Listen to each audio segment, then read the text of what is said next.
chers collègues.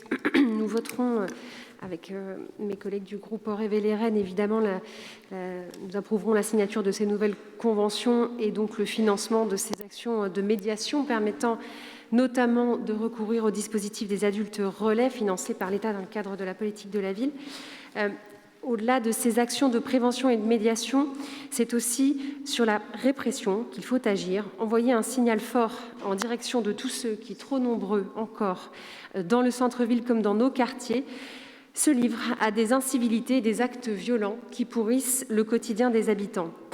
Alors, pouvez-vous, Madame la maire, nous éclairer sur l'état d'avancement du recrutement des 40 policiers municipaux annoncés en juin dernier ? Qu'en est-il également de la mise à disposition de pistolets à impulsion électrique pour sécuriser les agents de la police municipale dans leur action ?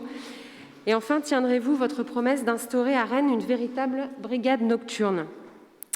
De mes échanges avec le terrain, il semble que les décisions en cours s'orientent vers la mise en place de rondes de nuit, effectuées à tour de rôle par l'ensemble des agents. En d'autres termes, il ne s'agirait plus de recruter une brigade nocturne, mais de revisiter les plannings en rendant obligatoire une présence nocturne occasionnelle pour chaque agent. Si tel est bien votre projet, Madame la maire, permettez-nous de nous en inquiéter, à la fois pour des raisons d'efficacité dans l'action menée, car tous les policiers vous le diront, la nuit est un métier spécifique, mais aussi pour la santé et la qualité de vie au travail des agents, contraints d'alterner entre rythme de travail diurne et nocturne.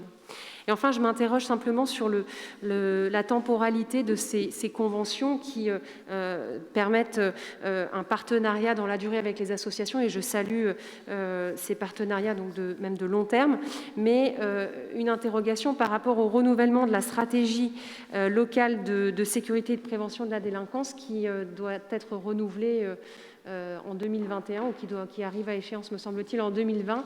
Pouvez-vous nous donner des informations sur la refonte de cette stratégie ?